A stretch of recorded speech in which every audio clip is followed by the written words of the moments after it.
आणि म्हणून सगळ्यांनी आता या वेळेला ठरवलं एक जिन्सीपणानं मतभेद नाहीत.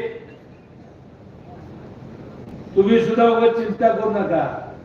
मी आहे शिवसेनेचा उमेदवार, पण काँग्रेसला बाजूला करून काहीही चालणार नाही याची आम्हाला नोंद आहे.